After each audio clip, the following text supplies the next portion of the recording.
নমস্কার বন্ধুরা, সবাইকে শুভ সকালের অনেক অনেক শুভেচ্ছা জানিয়ে তোমাদের পছন্দের ধারাবাহিক কথার আজকের পর্বের রিভিউ নিয়ে আমি পৌঁছে গেছি তোমাদের সামনে। বাংলা সিরিয়াল সমাচারে তোমাদের স্বাগত জানিয়ে আজকের পর্বের রিভিউ আমি শুরু করছি। জুনি তো বলছে যে আমার আর বাপের বাড়ি আসা হবে না রে, শ্বশুরবাড়িতে কত কাজ বলতো, তুই নেই তার মধ্যে কত দায়িত্ব। তখন কথা বলছে যে ঠিকই তো, তোর নতুন যা আসবে, পাচক মশাই নতুন বউ আসবে, তুই নতুন বউয়ের ঘাড়ে থোড়াই না সব দায়িত্ব চাপিয়ে আসতে পারবি বল। ঠিকই বলেছিস, কত দায়িত্ব তোর। কথা কাঁদতে কাঁদতে বলছে, আর সাইড থেকে কিন্তু সবাই মজা দেখছে। জুনি বলছে, আচ্ছা কথা, তোর মনে হয় না অগ্নিদার সাথে একবার তোর কথা বলা উচিত সামনাসামনি? তখন কথা বলছে, না, কি ব্যাপারে কথা বলবো? বলে, দেখ তোকে আমি আর কোন মুখে বলবো, ওই বাড়িতে তো সবসময় ওনার বিয়ে নিয়ে আলোচনা হচ্ছে, আর অগ্নিদা কিন্তু খুব রেগেই আছে। এদিকে জুনি কিন্তু সবাইকে ইশারা করে যেতে বলছে, আর এদিকে কথা কিন্তু দেখে ফেলে জুনিকে ইশারা করতে, বলে কি করছিস তুই? তখন জুনি এমন ভান করে যেন খুব মশা উঠছে ঘরে। এই মশা উঠছে, ছাড় তুই এসব কথা, ছাড় তো, তুই বল তুই কি ভাবলি? কথা বলছে, এত সহজে সবাই আমাকে ভুলে গেল তাই না রে? বলছে যে না, এত সহজে ভুলে যায়নি, কিন্তু সবসময় তো তোর কথা বলতেও পারছে না তাই না, বল। আচ্ছা কথা, তুই কি ভাবছিস, তুই কি একবারও গিয়ে সামনে দাঁড়াবি না অগ্নিদার? কথা বলছে, না রে, যে আমাকে নিয়ে সংসারই করতে চায় না তার সামনে আমি গিয়ে কি দাঁড়াবো বল। এদিকে তো কথা বলছে, দেখ না, উনি তো আমাকে ডিভোর্স পেপারও পাঠিয়ে দিয়েছেন। তখন জুনি বলছে, সে তো ইচ্ছে করে, মুখ থেকে বেরিয়ে পড়েছে ইচ্ছে করে। বলে ইচ্ছে করে? বলে না, মানে ইচ্ছে করে তো করেনি না, এখন কি করবে বলতো? এই একটা বিয়ে থাকতে তো আরেকটা বিয়ে করতে পারবে না, তখন তো আইনি ঝঞ্ঝাটে পড়ে যাবে তাই না, সেই জন্যই তো পাঠিয়েছে। কথা বলছে, ঠিক আছে তুই এখানে দাঁড়া, আমি মন্দির থেকে আসছি, মানে কথাটা জুনির কথাগুলো শুনতে ভালো লাগছে না। বলে জুনি বলে, দাঁড়া না, আমিও ফ্রেশ হয়ে আসছি, একসাথে যাব।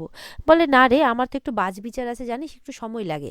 এই বলে কথা যখন যাচ্ছে, তখন তার সামনে এসে দাঁড়ায় অঙ্কিত, প্রত্যয়, প্রিয়া, অগ্নির মা, সবাই, এমনকি অগ্নিও একে একে কথার সামনে দিয়ে সবাই আসতে থাকে। কথা তো সবাইকে দেখে অবাক। অগ্নির মা বলছে কথাকে যে, তুমি কি কোথাও যাচ্ছ কথা মা?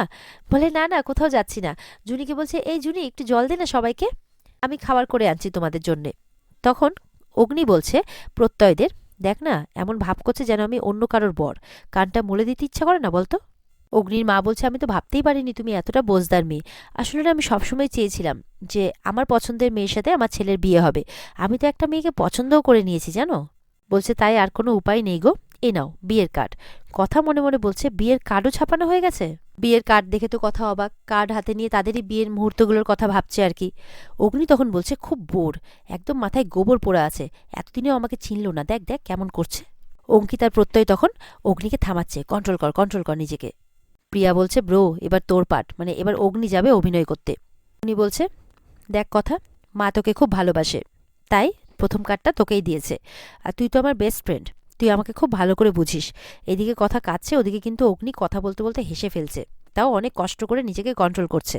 বলছে, ডিভোর্সের পেপারটা পাঠিয়েছিলাম, পেয়েছিস নিশ্চয়ই? বলে কিছুক্ষণ আগে এসছে। বলে কিছুক্ষণ আগে? পরশুদিন পাঠিয়েছিলাম, ইস দেরি হয়ে গেল কেন বলতো। কথা তখন বলছে, খুব তাড়া না আপনার? অগ্নি বলছে, কি করব বল, এই পথটা তো তুই তৈরি করে দিয়েছিস। তখন আসে অগ্নির মা, বলছে, এই ওকে তাড়া দিচ্ছিস কেন রে? বিয়ের দিন না হয় যাবে, সাজগোজ করে খাওয়া দাওয়া করবে, মজা করবে, সেই দিন না হয় সইটা করে দেবে, এত তাড়া দিচ্ছিস কেন? আমাদেরকে তো আবার কনকের বাড়ি যেতে হবে, চল চল। কনক বলতে কার্ডের মধ্যে লেখা আছে অগ্নিভ, আর এদিকে কনক চাপা, মানে দেখাচ্ছে তার বিয়ে ঠিক হয়েছে যার সাথে, তার নাম হচ্ছে কনক চাপা, তাই বলছে কনকের বাড়ি যেতে হবে। কথা মনে মনে বলছে, সম্পর্কটা তৈরি হওয়ার আগেই ভেঙে গেল বলুন। অবশ্য তৈরি হওয়ার কথাও তো ছিল না, একটুও টান তৈরি হয়নি না আমার উপরে, মনে মনেই বলছে কিন্তু, যে এত তাড়াতাড়ি বিচ্ছেদের কাগজও পাঠিয়ে দিলেন আমাকে। অগ্নি মনে মনে বলছে, ননসেন্স একটা, আমাকে মুক্তি দিচ্ছে, তোর এই জেদ আর স্টুপিডিটি, দেখ তোকে কি করে জব্দ করি আমি। এবার কথা এক এক করে প্রশ্ন করছে। জুনিকে বলছে, খুব ভালো মেয়ে তাই না রে? জুনি উত্তর না দিয়ে অগ্নির দিকে চলে যায়। প্রত্যয়কে জিজ্ঞাসা করছে যে, আমার মতো নয় তাই না? প্রত্যয় উত্তর না দিয়ে সামনে চলে যায়। এবার অঙ্কিতকে জিজ্ঞেস করছে, গ্রামের মেয়ে নিশ্চয়ই নয়? অঙ্কিত চলে যায়। এরপরে একে একে যাকে যাকে প্রশ্ন করছে সেই থাকে না, একে একে অগ্নির দিকে চলে যায়। অগ্নি বলছে, এমন করে জিজ্ঞেস করছে মনে হচ্ছে মেয়েটার বাড়িতে যাবে, দেখ একদম গোবর পোড়া আছে ওর মাথায়, দেখ তুই। অঙ্কিতকে বলছে। প্রত্যয় কি করছে, অঙ্কিতকে এগিয়ে দিচ্ছে, এই আকি যা, বল যাও কেমন মেয়ে যা। এবার অঙ্কিত আর কি কাউন্ট করে করে বলছে, সুশীলা, নম্র, ভদ্র, তারপর ভুলে গেছে আর বলতে পারছে না। প্রত্যয় বলছে, শান্ত, বলে হ্যাঁ। তখন ওদিক থেকে ঋতু বলছে, ঋতু তো নয়, অ্যানি বলছে, দেখো গোবরদেবীর মুখটা একদম কিন্তু পুরো দেখার মতো, অগ্নির মাকে বলছে।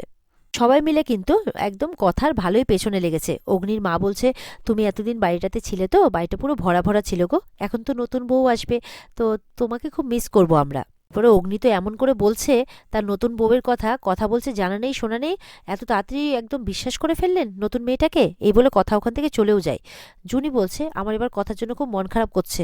অঙ্কিত তখন বলছে, দেখুন আপনি কিন্তু আমাদের দলে, একদম কিন্তু বলে দেবেন না। পরে কথা চলে যাওয়ার পর আবার ফিরে আসে, অগ্নির মাকে জিজ্ঞাসা করছে, আচ্ছা মেয়ে কোথায় থাকে? তখন অগ্নির মা বলছে, এখানেই তো। বলে, এখানেই মানে আমাদের গোবরডাঙ্গার মেয়ে জুনি, আমাদের গোবরডাঙ্গার মেয়ে? তখন অগ্নি বলছে, না না না মা, মার ভিউ থেকে বলছে, মানে ওখান থেকে বলছে আর কি, আমাদের ওখান থেকে। মা কোথায় থাকে? বলে, গুহবাড়িতেই। তখন অগ্নি বলছে, মা কোথায় থাকে? ওর মা তো গুহবাড়ি বলে যাচ্ছে। অগ্নি বলে, কি গুহবাড়িতেই? এবার কথা মানে অগ্নি কি করে ম্যানেজ করবে? বলছে, হ্যাঁ আসলে কি বলতো, মা বলল যে বিয়ে তো যখন হবেই তখন এখানেই থাকুক একসঙ্গে, দূরে দূরে থেকে আর কি হবে, কাছে কাছে। তখন কথা বলছে, বিয়ে না হতেই এখনই গুহবাড়িতেই থাকে? এই বলে কথার মন তো আরো খারাপ। অগ্নি তো গিয়ে ওদিকে ওর মাকে বলছে যে এটা তুমি কি বলে ফেললে। প্রত্যয় বলছে, হয়ে গেল এবার। কথা বলছে, কি হয়ে গেল প্রত্যয়দা? এবার প্রত্যয় কিছু বলতে যাবে কি, তখন অগ্নি এসে একদম চর মারার মতো করে যে, এ মশা মশা তোর গালে মশা। প্রত্যয় তো বলছে, দাঁড়া বেটা, তুই আমাকে চর মারলি, দাঁড়া তোকে দেখাচ্ছি মজা। পরে কথার আড়ালে অগ্নি মানে অঙ্কিতের সাথে মারপিট করছে প্রত্যয়। কথা বলছে, আমি তো এক্ষুনি ধুনো দিলাম, মশা কি করে হবে? এবার সবাই একদম মশা কামড়ানোর এমন ভান করছে যাতে ধরা না পড়ে, মানে তাদের অভিনয়টাকে ঘেটে একদম করে ফেলেছে তারা, একদম ধরা পড়তে পড়তে বাঁচছে আর কি। উনি বলছে, কি করছো মা, ঘুয়ো বাড়িতে? বলে, কি করবো বল, আমি যে মিথ্যে কথা বলতে পারি না, মুখ ফসকে বেরিয়ে গেছে। বলে, আচ্ছা আচ্ছা ঠিক আছে ঠিক আছে। তো কথা জুনিকে বলছে যে, আমার মাত্র 2 দিন হলো আসা, তার মধ্যে ওই বাড়িতে নতুন মেয়ে চলেও এলো, ওনার হবু স্ত্রী। উনি বলছে, কি আর করা যাবে। এখন অগ্নি বলছে, কথা আমাদেরকে এবার যেতে হবে, না হলে ও বাড়িতে একা আছে। বলে, ও? বলে, ও সবাই ও ও করছে। তখন তো কথার মন আরো খারাপ। তখন জুনিকে বলছে, উনি ওনার ও এর সাথে খুব গল্প করেন বোধহয়, তাই না রে? জুনি বলছে, কি আর করা যাবে বল। প্রিয়া তখন বলছে, হ্যাঁ খুব গল্প করে, দুজন দুজনকে গিফটও দিয়েছে। কথার অবস্থা কিন্তু একদম দেখার মতো। অগ্নি বলছে, কথা ওই দিনটা না খুব শুভ, হ্যাঁ তুই চলে আসিস কিন্তু বিয়েতে, খাওয়া দাওয়া করিস, মজা করিস, আর পেপারটাতে কিন্তু সই করে দিস, হ্যাঁ। উনি তারপর প্রত্যয়দের গিয়ে বলছে, কেমন মেয়ে দেখ, সব বিশ্বাস করে নিচ্ছে, কি বলতো একটা। প্রত্যয় বলছে, আচ্ছা আচ্ছা মাথা ঠান্ডা কর। এরপরে কথা তো খুব কাঁদছে। অগ্নি বলছে, এত কাঁদবি যখন তাহলে ছেড়ে এলি কেন? অগ্নিরও খুব খারাপ লাগছে, কিন্তু কিছু করার নেই। অগ্নি তো এবার কথাকে সায়স্তা করেই ছাড়বে। সবাই চলে যাওয়ার পর কথা বলছে, আপনার বিয়েতে নেমন্তন্ন করে গেলেন পাচক মশাই? এরপর তো অগ্নি বাড়িতে ফিরে গেছে, ফিরে নিজের কাজকর্ম নিয়ে ব্যস্ত হয়ে গেছে, আর বারবার করে কথার কথাই ভাবছে। কোনো কিছু দরকার পড়লেও যেন কথাকেই ডেকে উঠছে। তখন বলছে যে এতটাই ডিপেন্ডেন্ট হয়ে পড়েছে ওর উপরে যে ওকে ছাড়া যেন সবকিছু ফাঁকা ফাঁকা লাগছে। কিন্তু এতটা ইম্পালসিভ, মানে কারো কোনো কথা না শুনে না বুঝে দুম করে চলে গেল, আর এখন খুঁটিয়ে খুঁটিয়ে আমার বিয়ের খোঁজ নিচ্ছে, ননসেন্স একেবারে। এবার তো অগ্নি বিছানাতে টাওয়ালটা ফেলে রেখেছে, ভেজা টাওয়াল। তখন কল্পনা করছে যে কথা এসে তাকে বলছে যে আপনি আবারও টাওয়ালটা ফেলে রেখেছেন। এরপরে অগ্নি দৌড়ে যায়, কথা তুই ফিরে এসছিস, আর কোনো চিন্তা নেই, দেখিস আমি এবার টাওয়ালটা বাইরে গিয়ে মেলে আসছি। এই বলে কথাকে জড়িয়ে ধরে। কিছুক্ষণ পর দেখে না, কথা তো নেই সামনে। কল্পনা করছিল অগ্নি, তখন বলে, এই টাওয়ালটাকে এই সব তোর জন্য হয়েছে, দাঁড়া তোকে এখন বাইরে মেলে আসছি, আমি আমি সেলফ সাফিসিয়েন্ট, সব করতে পারি।